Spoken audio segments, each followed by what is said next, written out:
Queenslink Technology Handling WG500P pre-configured button 1, button 2 and button 3. So ito yung papel.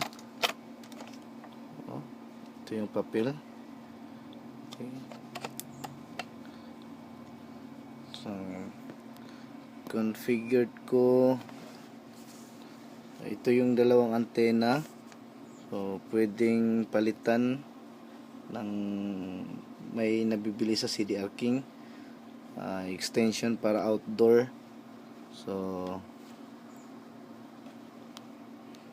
ito yun. May LAN cable, power adapter. So ito button 1 kinonfigure ko ng 35 minutes 5 pesos.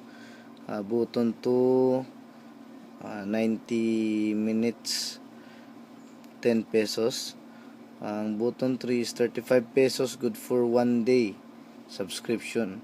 So yung resibo generated username and password yung lalabas. Ibig sabihin every resibo na lalabas iba-ibang info ng username at password. I-try natin yung gitna. Ito yung 90 minutes. Press ko. So ito pwede rin i-convert to as coin operated o pwede i-convert. So ito yung lumabas.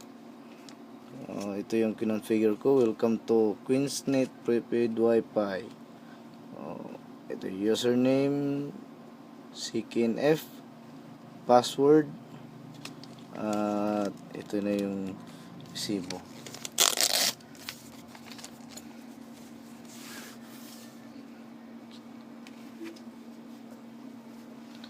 Try natin mag-connect ng isang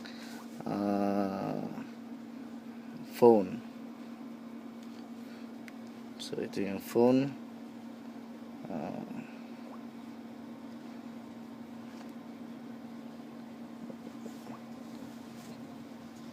Sa Wi-Fi. Connected siya sa ibang sa ibang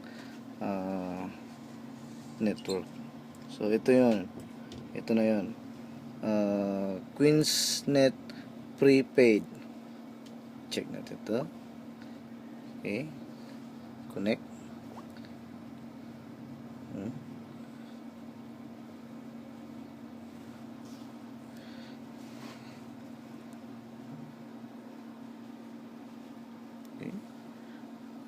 Dumiretso na sa login page. So itong login page pwede mong i-customize depende sa gusto mo, kulay, lahat logo, etc. So ito yung login niya. I-input mo lang. Input mo CKNF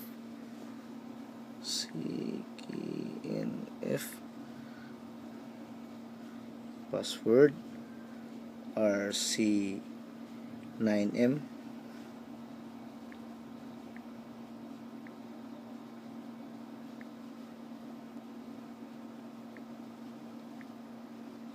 Enter. Okay. You are on internet now. So pwede niyo mo rin baguhin yung mga mga messages. So okay, connected na ako. Okay.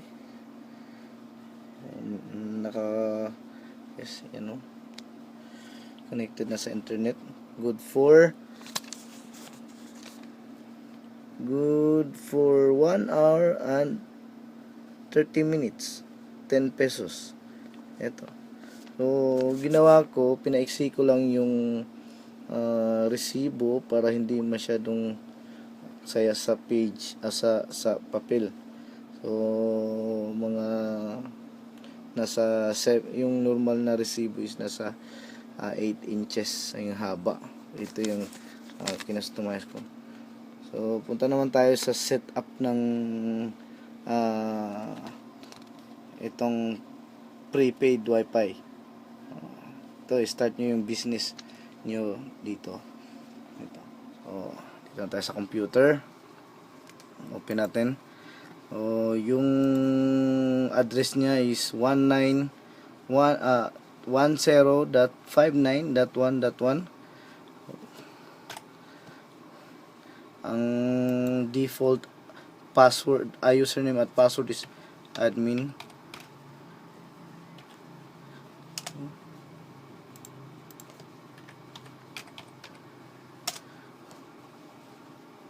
Okay, nasa GUI na tayo ng device. Punta tayo sa advanced settings, advanced setup. Sa authentication, wala na kayong babaguhin dyan. And then sa billing, dito nyo pwedeng baguhin yung pricing nyo. Ito, na-change ko na sa PHP. Pwede nyong lagyan ng USD or kahit anong currency symbol ito. Time to finish. Yan, wala na. Yan, okay na yan. So, ang button 1 ko is active. 35 minutes. 35 minutes. 5 pesos charge. Second button is 10 pesos charge. 90 minutes, 130 minutes. Ito yung appear sa resibo. Yung third button is 35 pesos, good for 1 day. Ito yung mag-appear sa resibo. Dito sa baba, yung volume base naman ito, volume base profile. So, hindi ko ginamit to kasi yung volume allocation yan. Nasa inyo na rin kung anong klaseng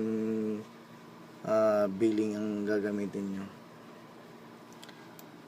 Dito tayo, pwedeng sa accounting, pwede credit card. Pwede nyo i-set up to gamit ang credit card. Sa management, dito may system log, session trace, bandwidth.